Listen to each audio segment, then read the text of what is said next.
Tout le monde te vend la meilleure séance bras, un enchaînement d'exercices sans explication. En bref, une dope servie à tous ceux qui veulent faire une séance bras pour bien congestionner. Pour le selfie, double biceps face. Ici, comme tu as compris, il faut se concentrer et comprendre la fonction d'un muscle avant d'avoir la liste des exercices qui te permettent de bien travailler ce muscle. En soi, rien de bien compliqué pour celui qui peut rester concentré 15 minutes sur un sujet qui l'intéresse. Et c'est l'entracte. Tu peux donc t'abonner et activer la cloche si tu l'as pas déjà fait. Puis vas-y, t'as le temps, hein, t'inquiète, j'attends. J'attends encore. Et c'est parti pour la suite. Merci à toi.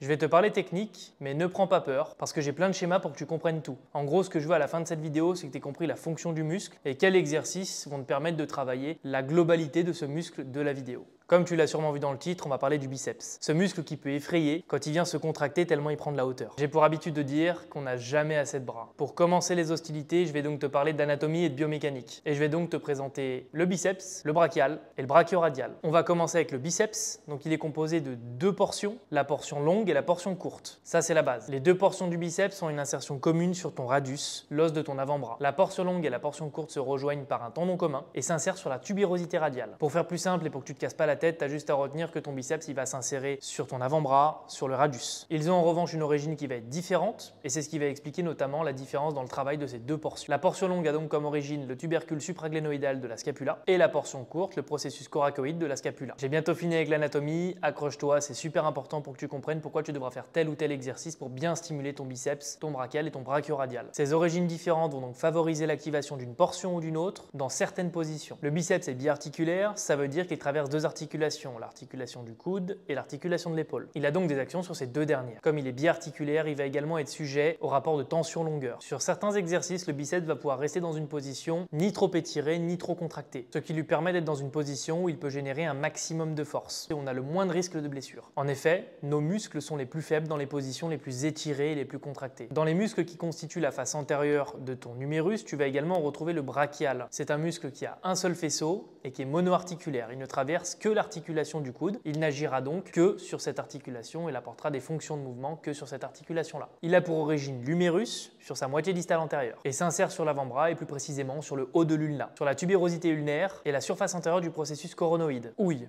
Ce mot il fait mal. Comme tu peux le remarquer sur les schémas, le brachial se situe en dessous du biceps. Pour terminer sur les muscles de la face antérieure du bras, on va retrouver le brachioradial ou le long supinateur. Comme le brachial, il est également monoarticulaire, c'est-à-dire qu'il n'aura une fonction que sur le coude. Il a pour origine la crête supérieure de l'épicondyle latéral de l'humérus, retient juste partie inférieure latérale de l'humérus. Et il s'insère sur le côté latéral de la base du processus styloïde du radius. En gros, tout en bas du radius, juste avant le scaphoïde. Maintenant que tu as une idée de comment s'insèrent les muscles et sur quelles articulations ils vont avoir une fonction, on va parler de leur biomécanique et donc de leur fonction. Le biceps a trois fonctions. Il est fléchisseur du coude, donc il fléchit le coude, il est fléchisseur d'épaule et il est supinateur de l'avant-bras. Le brachial, quant à lui, n'agit que sur la flexion du coude. Pour terminer, le brachioradial participe aussi à la flexion du coude. En revanche, il va ramener l'avant-bras en position neutre au départ de la supination ou de la pronation. Donc en fonction de la position de départ, son objectif à lui, c'est de ramener l'avant-bras en position neutre. Il est donc pronosupinateur en fonction de la position de départ de l'avant-bras.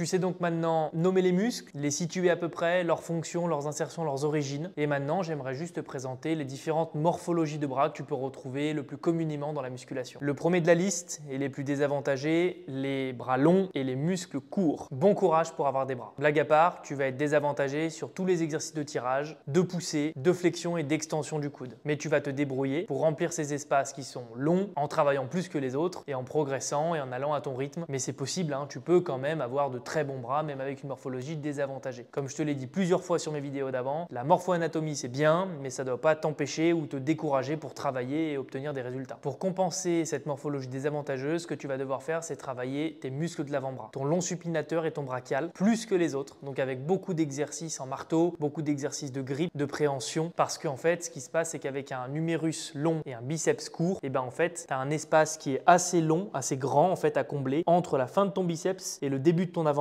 Et du coup, pour remplir cet espace-là, si ton avant-bras est plus large, eh ben, il va gratter un petit peu sur ce trou que laisse ton biceps qui est plutôt court. Tu vois, moi j'ai un biceps moyen, j'ai un avant-bras correct, on va dire. Ben, ça me permet finalement de combler un petit peu mon espace Bras détendu, tu vois où j'ai quasiment 2 doigts. Hein. Donc c'est une petite astuce que tu vas devoir mettre en place et donc ça va te demander de beaucoup travailler sur des exercices de grippe, d'extension de poignet, de flexion d'avant-bras et de travailler de toute façon plus que les autres. Il y a une chose sur laquelle tu devras faire attention, c'est les exercices à forte tension d'étirement. Tu as des leviers qui sont importants du fait de tes longs segments et tu as des muscles courts. C'est-à-dire que tu vas subir des contraintes plus importantes qu'une personne qui aurait des leviers plus avantageux, notamment sur un exercice de curl incliné par exemple qui met une grande tension d'étirement sur ton biceps en bas du mouvement. Ce que tu peux faire sur ce genre d'exercice en partie basse, c'est peut-être de réduire un petit peu ton amplitude. Donc ne déverrouille pas complètement ton coude, laisse un léger flex au niveau de l'articulation du coude pour éviter d'avoir cette accumulation de stress au niveau du tendon, au niveau de ton biceps. Les bras longs, muscles longs, c'est une super morphologie pour avoir d'énormes bras visuellement, mais par contre ça demande beaucoup de travail. Tu as des longs segments, tu as des longs muscles, donc potentiellement tu peux avoir effectivement ce rendu visuel qui est énorme parce que tu vas bien remplir tes segments. Par contre, comme tu as des longs segments, tu es plutôt longiligne, et va falloir prendre du temps pour rajouter du muscle, rajouter de la myofibrille et pour épaissir finalement ces longueurs, ces muscles qui sont très longs, très allongés. Tu n'es pas avantagé par la longueur de tes segments. Tu ne seras pas très fort sur les exercices de poussée ou de tirage parce que tu as des grandes amplitudes à parcourir. Par exemple, si tu veux être champion de traction,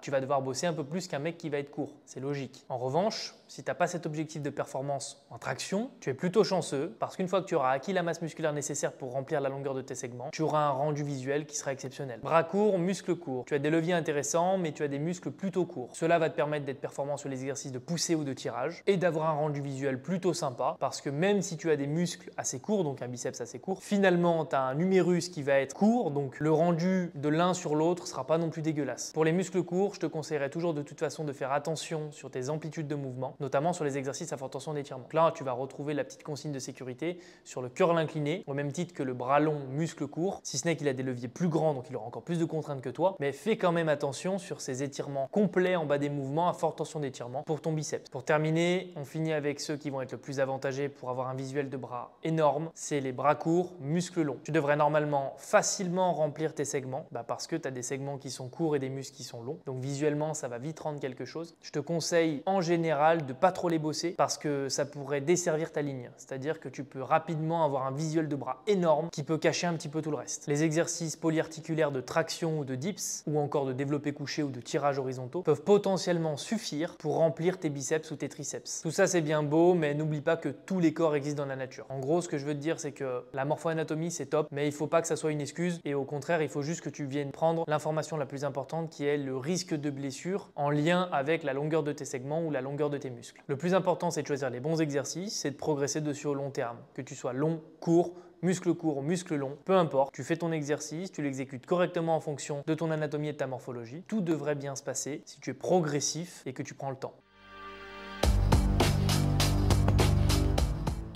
Je vais te présenter ma liste des meilleurs exercices pour bosser tes biceps dans leur totalité. Ils ne sont pas tous à réaliser obligatoirement, tu peux sélectionner ceux qui seront le plus pertinents pour ta pratique. Je te donne un large choix de variations, ce qui doit te permettre d'adapter le mouvement à ta morphologie. On attaque avec la traction supination ou la traction en prise neutre. Les avantages de cet exercice sont multiples. Il permet un grand stress mécanique par la charge que tu vas pouvoir déplacer lors du mouvement, ton poids de corps plus éventuellement du lest. Il permet également une surcharge progressive infinie par ta ceinture de lest et le petit poids que tu pourras additionner au fur et à mesure de tes séances. Cet exercice te permet également d'utiliser le rapport tension-longueur. Pour faire simple, quand tu montes vers ta barre de traction, tu raccourcis la partie proche du coude et tu étires la partie proche de l'épaule de ton biceps. Pourquoi c'est intéressant? Parce que cela permet de mieux coller à la courbe de force d'un muscle, qui est le plus faible quand il est complètement étiré et complètement contracté. Ici, comme ton biceps se contracte d'un côté et s'étire de l'autre, il est dans une position de force, ce qui l'avantage. Si la prise supination te crée trop de tension sur le biceps ou alors sur ton poignet ou ton coude, opte pour la prise neutre. Les seuls inconvénients de cet exercice, c'est qu'il demande une grande stabilité et un bon rapport poids-puissance. Tu dois également avoir une ceinture de lest pour pouvoir te lester sans difficulté. Si tu n'es pas capable de faire un 4x6-8 tractions propre, fais du tirage supination. Cela t'apportera les mêmes avantages que les tractions, si ce n'est que c'est plus simple et que tu gagnes en stabilité. Tu remarqueras également que tu peux réaliser ton tirage en prise supination ou en prise neutre, en fonction de ce qui te convient le mieux. Sur ton tirage, la surcharge progressive est également permise, mais en fonction de la machine que tu utilises, les plaques peuvent monter très rapidement, souvent de 10 en 10 malheureusement, ce qui peut vite te coincer. Ce que je te conseille, si c'est le cas, c'est de rajouter une plaque de 5 ou une plaque de 2,5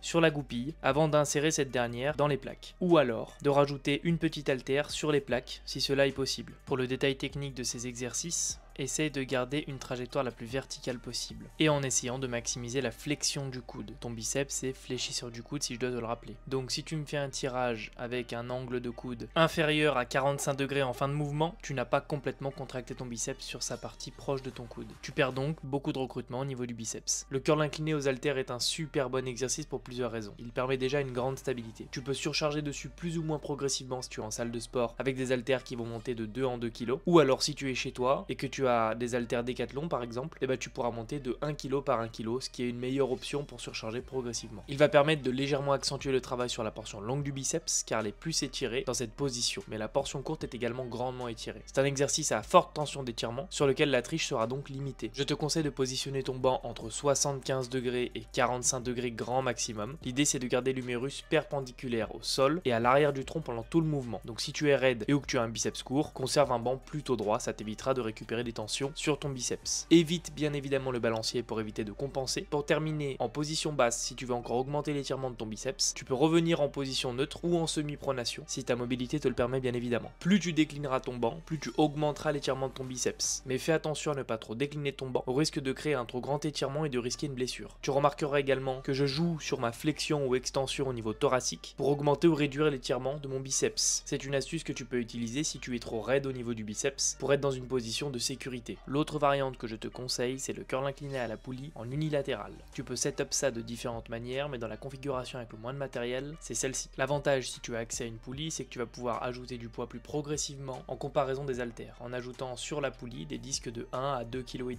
L'avantage de la poulie, si tu as un bon setup comme je te le montre, c'est que tu récupères une tension continue parce que tu n'as jamais l'humérus ou l'avant-bras aligné avec le câble. Auquel cas, tu perdrais cette fameuse tension continue. Tu remarques que sur une répétition, j'ai l'avant-bras aligné avec le câble et je n'ai donc plus de tension sur mon biceps. Trouve la bonne position et essaye de te tenir avec le bras opposé comme je te le montre à l'écran pour être le plus stable possible. En fonction de ta mobilité, tu peux plus ou moins te pencher en avant ou te redresser au contraire pour étirer plus grandement ton biceps. On termine avec la dernière variante de curl incliné, le curl sur rebord machine ou le curl incliné du pauvre. Il te faut juste des haltères et un poteau ou un mur. C'est une variante sympa à utiliser si les bancs de ta salle sont tout le temps pris ou si tu n'en as pas. Plus tu avanceras tes pieds et ton bassin, plus cela augmentera l'extension d'épaule et donc l'étirement de ton biceps. Ce qui détermine l'étirement de ton biceps, c'est l'angle entre ton tronc et ton bras. Plus ton bras est à l'arrière de ton tronc, plus tu étireras ton biceps.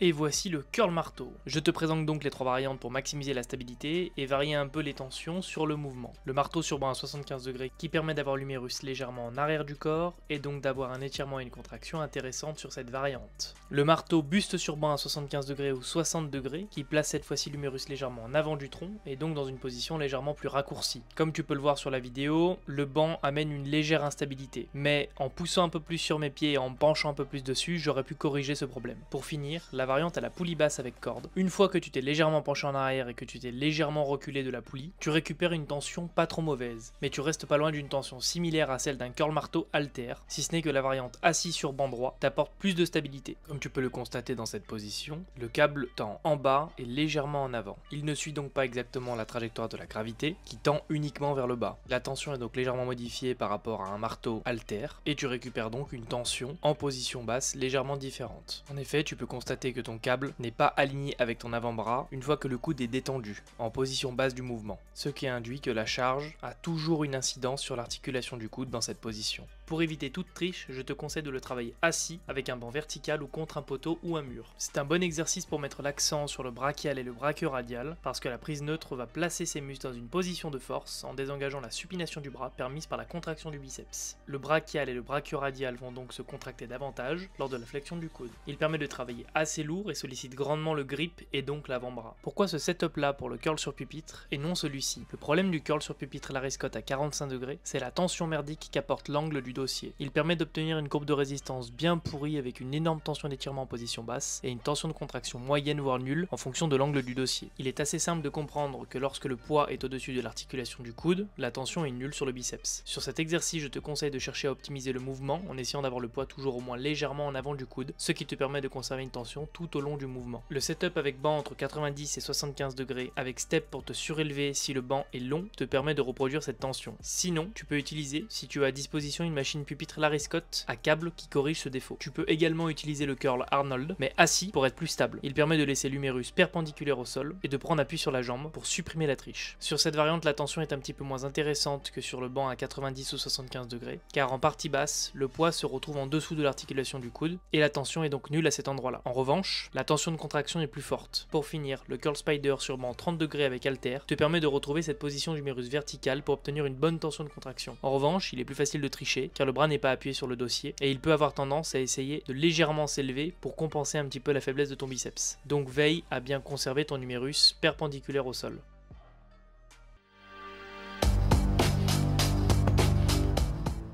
Personnellement, je vois pas bien l'intérêt de faire une séance biceps-triceps et je vais t'expliquer pourquoi. Le plus important pour prendre du muscle, c'est de progresser sur tes exercices. Et pour cela, tu dois donc d'abord t'intéresser à la cohérence de l'enchaînement de tes séances. À Star Training, c'est simple. Du lundi au vendredi, tu fais chest, bras, chest, bras, chest, bras, chest. Bras, chest, bras, bras, bras, bras, chest, bras, chest, bras, chest, dos. Chest, bras, bras, bras, chest, bras, chest, bras, chest, bras, chest, bras et chest. C'est pourquoi, à mon sens, une séance de bras seule, dans un programme, est vraiment sous-optimale. Elle va en fait générer beaucoup de fatigue annexe pour un pull, un push ou un upper. Je m'explique. Tu fais une séance de biceps-triceps, imaginons le mercredi, au milieu de ta semaine. Tu as commencé lundi jambes, repos mardi, mercredi biceps-triceps. Te reste jeudi, vendredi, samedi, dimanche, tu t'entraînes pas. Tu as envie de me mettre un upper ou un push, un pull au lendemain de ton mercredi. Sauf que dans ton push ou dans ton pull, qu'est-ce que tu travailles avec tes pecs ou avec ton dos? Forcément tes biceps et tes triceps. Tu vas me mettre des exercices polyarticulaires qui vont énormément stimuler ou tes biceps ou tes triceps. C'est pourquoi, à mon sens, venir travailler tes biceps ou tes triceps isolés du reste sur une séance propre, en fait ça va vraiment créer de la fatigue, accumuler de la fatigue justement sur l'articulation de ton coude, donc sur tous les muscles qui viennent s'insérer, et même t'empêcher de progresser sur des exercices polyarticulaires comme du développé couché ou des dips, ou des tractions ou du rowing, parce qu'en fait, tu auras déjà accumulé de la fatigue, tu n'auras pas encore récupéré de ta séance de biceps-triceps, et parce qu'en fait, elle était il y a un jour. Il te faut au moins 48 à 72 heures pour récupérer suffisamment pour pouvoir retravailler sur des schémas moteurs à peu près identiques. À mon sens, venir mettre une séance biceps-triceps au milieu d'une programmation, ça peut s'expliquer dans un seul cas et il faut vraiment bien espacer tes séances. Mais c'est dans le cas où tu es vraiment en retard au niveau de ces muscles-là. Il faut vraiment que tu cumules un gros volume pour essayer de rattraper un retard biceps-triceps. Garde en tête que pour optimiser ton hypertrophie, il faut aussi optimiser ta récupération. Le minimum pour récupérer d'une séance pour un même groupe musculaire, c'est 48 à 72 heures, voire beaucoup plus en fonction du niveau que tu as et de l'intensité que tu mets sur tes séances. Mais te réentraîner sur un même groupe sans avoir récupéré, c'est débile. Moi, ce que je te conseille, c'est plutôt d'optimiser ton travail de biceps ou de triceps à l'intérieur de tes séances. C'est-à-dire que tu viens sélectionner par exemple à l'intérieur de ton pull des exercices qui vont plus stimuler tes biceps si jamais ils sont en retard par exemple par rapport à ton dos. Donc à l'intérieur de ton pull, ce que tu peux faire, c'est travailler de la traction-supination au lieu de me faire du tirage prise-pronation, par exemple. Donc tu as plus d'intervention du biceps sur ce genre de traction. Et puis travailler sur plein d'exercices, toujours dans cet objectif de venir recruter plus tes biceps, en rajoutant bien évidemment des exercices d'isolation du biceps à l'intérieur de ton pull. Donc finalement, le conseil, c'est quoi? C'est ne fais pas de séance bras seul, mais optimise ton travail à l'intérieur de tes séances pour avoir un maximum de travail de tes bras si il faut rattraper un retard bras. Et en plus de ça, optimiser ta récupération pour ne pas entacher ton énergie sur tes séances. Le progrès doit primer avant tout le reste. Si tu viens te fatiguer et que tu ne peux pas progresser sur tes exercices parce que finalement tu as des séances où tu viens stimuler des muscles beaucoup trop rapprochés, donc ils n'ont pas le temps de récupérer, tu entaches ta progression. Et viens pas me parler de tes séances de congestion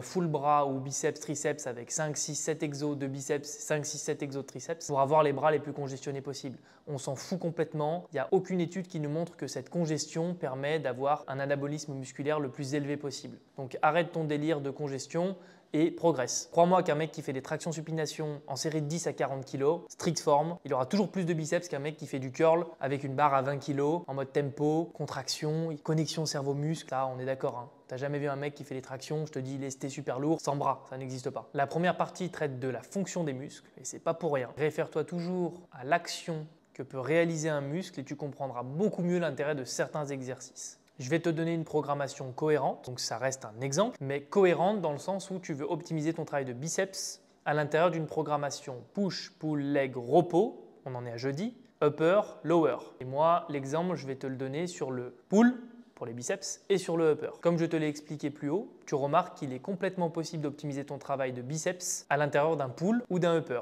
Avec ce format d'entraînement, je termine mon dernier upper le vendredi. Cela me laisse 48 heures de récupération totale avant de reprendre avec un push le lundi. Mon volume d'entraînement sur mes biceps et mes triceps est haut, malgré le fait que je n'ai pas de séance biceps-triceps, et l'intensité que je vais pouvoir mettre sur ces séances-là va être très élevée. À l'intérieur de ces séances, j'ai choisi des exercices pour optimiser le travail de mes biceps et mes triceps, mais comme ce sont des exercices polyarticulaires, finalement ce sont des variantes, par exemple la traction supination, qui me permet quand même d'énormément stimuler mon grand dorsal et tous les muscles de mon dos, mais cette petite nuance au niveau de la position de la main va me permettre de venir travailler, de stimuler un peu plus mon biceps, tout en ayant de très bons exercices pour développer mon dos. Dans l'idéal, à l'intérieur de mes séances, j'essaie de travailler mon biceps sous tous les angles, sur toutes les tensions de contraction, d'étirement et idéalement avec un exercice avec le rapport tension-longueur, comme les tractions supination. Je fais aussi varier la prise supination et la prise neutre sur mes gros exercices ou sur mes curls pour stimuler un petit peu plus mon biceps, donc dans une position supination, ou un petit peu plus mon brachial dans une position neutre. Ce style de séance reste bien sûr un exemple, il est à adapter à chacun, mais si tu as un retard biceps et que tu as beaucoup de viande à faire, ça peut être un très bon système pour toi.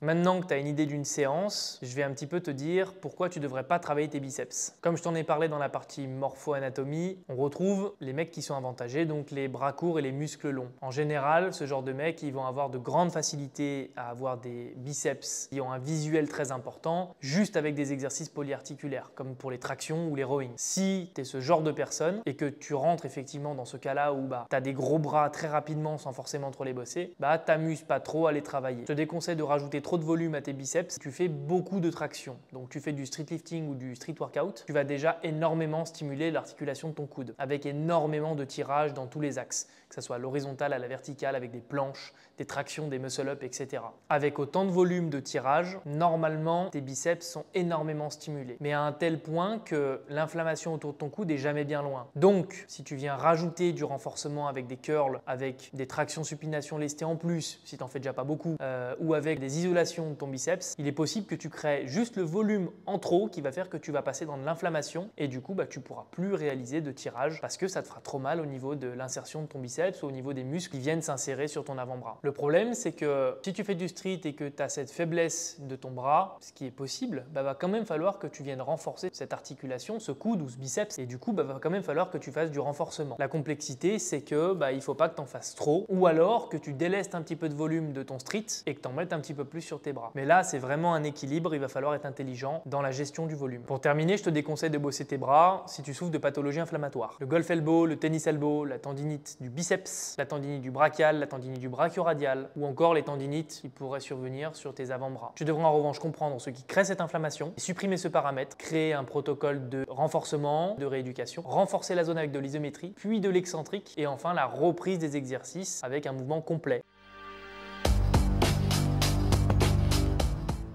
Pour terminer, il faut que tu varies les plaisirs. Qu'est-ce que je veux dire par là? Je veux dire qu'il faut que tu joues sur les différentes variables de l'entraînement pour progresser au long terme. Les différentes variables de l'entraînement, c'est quoi? C'est ton volume, répétition, série, ta charge, donc le poids que tu vas mobiliser quand tu vas t'entraîner. On va voir les tempos d'exécution, le temps de récupération, le choix de tes exercices et ton RIR. Ton RIR, je t'en parlerai mon avis sur une vidéo dédiée parce que c'est un peu un concept, c'est un peu compliqué à comprendre comme ça, mais en gros ça veut dire rep in reserve en anglais. Donc finalement, les répétitions que tu as en réserve avant d'arriver à ton échec musculaire sur ta série. Pour prendre du muscle, il faut les stresser pour les pousser à s'adapter. Mais les stresser de la même manière en permanence risque de ralentir ta progression. Quand tu fais toujours la même chose, tu as une accoutumance et en fait tu deviens plus résistant à cette forme de stress. Je vais m'expliquer et te donner des exemples pour que ça soit un peu plus clair. Dans ta programmation d'entraînement, tu vas sélectionner les exercices qui te conviennent. Pour tes biceps, imaginons que tu partes sur traction supination, curl incliné aux haltères, marteau avec buste sur le banc et tu termines avec un curl pupitre, donc un curl pupitre vertical. Tu as tes 4 exercices qui stimulent complètement tes biceps. Moi, je t'ai expliqué que tu ne vas pas les faire sur une séance biceps. Tu vas les incorporer dans ta programmation, donc par exemple sur ton pull et sur ton upper. Donc ça te fait donc 2 exercices par séance. Moi, ce que je te conseille, c'est en fait de faire varier sur tes exercices ton volume pour stimuler tes muscles déjà différemment par l'angle de travail permis par l'exercice, mais en plus de ça, par le stress que tu vas stimuler, par le nombre de répétitions ou par la charge que tu vas utiliser sur l'exercice en question. Et ça permet quoi? Ça permet d'éviter cette accoutumance trop rapide parce qu'en fait, sur 2 séances différentes avec des exercices différents,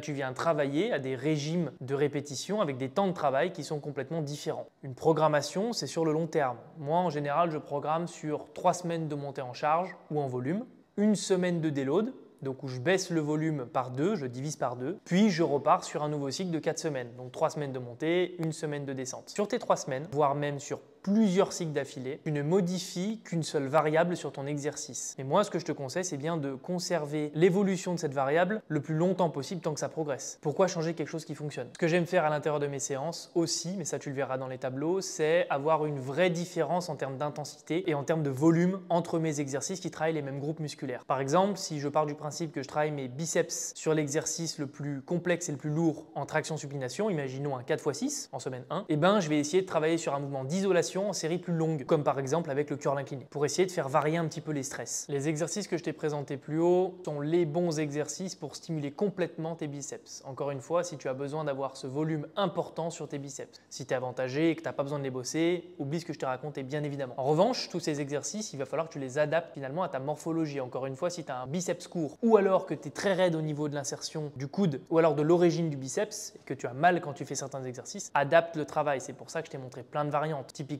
me décline pas trop ton banc au curl incliné, me déverrouille pas complètement le coude. Si tu as déjà mal au biceps, travaille intelligemment, réduis un petit peu les amplitudes de mouvement. Autre chose, pour te donner un autre exemple, la traction supination. Si tu peux pas la faire sur barre droite parce que ça te crée d'énormes tensions au niveau du poignet ou que ça te fait trop mal au niveau du coude, travaille en semi-supination ou en prise neutre ou encore achète-toi les poignets angle 90, je te mettrai une petite photo, qui te permettent en fait d'avoir une rotation pendant ta traction pour finalement éviter d'avoir un poignet fixe et de trop venir tirer sur ton articulation de ton poignet ou de ton coude. Pour conclure, je vais un petit peu te parler de mon expérience personnelle. J'ai des bras qui ne sont pas dégueulasses. Donc j'ai un humérus moyen, pas très long, pas très court, et un biceps moyen aussi. Pas court, mais je peux quand même passer bien 2 doigts entre la fin de mon pic de biceps et mon avant-bras. Comment j'ai obtenu ces bras-là? Je me rends compte que j'ai énormément travaillé mes bras à mes débuts et encore aujourd'hui. Même si j'ai essayé de réduire un petit peu le volume parce que je trouve qu'ils prennent beaucoup de place par rapport à mon esthétique, ma vision. Je comprends aujourd'hui pourquoi j'ai des bons bras, en fait, en retrouvant mes cahiers d'entraînement de l'époque. Tous les exercices que je t'ai présentés plus haut, donc la traction supination, le curl incliné, le curl marteau, etc., je les ai toujours beaucoup travaillés. En fait, j'ai énormément progressé dessus. Ça explique en fait que du coup, j'ai pu construire cette masse musculaire au niveau de mes bras et ce qui fait qu'aujourd'hui, j'ai des bras corrects. En ouvrant mon cahier d'entraînement de 2017, je réalise que je faisais 4x8 à 14 kg sur banc à 45 degrés et 4x8 traction supination à 15 kg de lest avec une forme vraiment pas ouf. Je fléchissais les genoux quand je faisais la traction par exemple pour me donner un peu d'élan. Aujourd'hui, j'ai validé 10 fois 24 répétitions au curl incliné à 45 degrés, 24 kg par bras et j'ai passé 10 fois 30 kg en traction supination à 87-88 kg de poids de corps. En forme stricte, c'est-à-dire que j'ai les jambes tendues, j'ai le poids qui est entre mes pieds et je passe le menton à chaque fois. Pour te donner un autre ordre d'idée, à l'époque, je faisais du curl marteau en série de 10 entre 16 et 18 kg, avec une forme pas incroyable où je compensais un peu en me relevant vers l'arrière. Aujourd'hui, je peux faire des séries de 10-12 répétitions à 28 kg par bras. L'idée, c'est pas de faire le flambeur et te dire oh là là, je suis super fort, je pousse des grosses charges, j'en ai rien à foutre. Par contre, c'est bien te montrer l'évolution entre 2017 et aujourd'hui et en fait, du coup, t'expliquer que c'est ma progression sur ces mouvements-là qui ont fait que j'ai des gros bras et pas autre chose en fait. Une dernière chose qui est essentielle pour avoir un rendu visuel de bras énorme, c'est ton pourcentage de masse grasse. Pendant très longtemps, j'ai été plutôt gras et plutôt flotteux. Un régime calorique trop élevé, l'objectif d'être fort et de faire de la force athlétique. Et du coup, je faisais 95 kg et honnêtement, en termes de pourcentage de body fat, j'avais pas vraiment mesuré tout ça, mais je te montrerai des photos. Je faisais quasiment 45 de tours de bras à l'époque, donc pour 95 kg et à mon avis 20-22% de body fat. Et aujourd'hui, j'en fais plus que 42. Pour autant, je fais 85 kg, donc finalement j'ai perdu que 2-3 cm de tour de bras. Par contre, j'ai récupéré une vraie définition et donc le rendu visuel d'aujourd'hui me convient totalement alors que je sais pertinemment que j'ai perdu en réalité en mensuration. Donc retiens que ce qui va te permettre d'avoir des gros bras, bien évidemment c'est ta morphologie, mais ça va être la progression sur les mouvements que je t'ai présentés, ton body fat, donc ne sois pas trop gras si tu veux avoir un rendu de bras qui est sympa, mais de toute façon pour avoir un rendu esthétique, ne sois pas trop gras. Dès que tu perds un petit peu de pourcentage, tu te plairas beaucoup plus plus tu seras plus athlétique, plus affûté, moins lourd. Donc moi, j'y vois que des avantages honnêtement. Tu auras également besoin de sélectionner la variante des exercices que je t'ai présenté plus haut, donc celle qui te convient, de mettre en place des cycles de progression, donc comme je t'ai expliqué un petit peu plus haut aussi. Et finalement, tu n'auras pas besoin de faire varier ces exercices. Une fois que tu as trouvé les bons exercices, tu verras qu'il est assez simple de progresser au long terme puisque tu supprimes une énorme partie des contraintes que tu peux retrouver sur des mauvais exercices qui ne te conviennent pas. Normalement, tu as toutes les informations pour avoir des biceps sympathiques. Donc maintenant, tu trouves les exercices qui te conviennent, tu mets en place tes cycles de progression, tu es patient, et normalement, tu rempliras des bras dans pas longtemps. Si tu es arrivé jusqu'ici, n'hésite pas à checker la description parce qu'il y a un petit questionnaire que j'aimerais bien que tu remplisses pour moi. Je te fais un bisou. Si la vidéo t'a plu, pense à t'abonner, activer la cloche et à me laisser un petit pouce bleu et un petit commentaire. À très vite.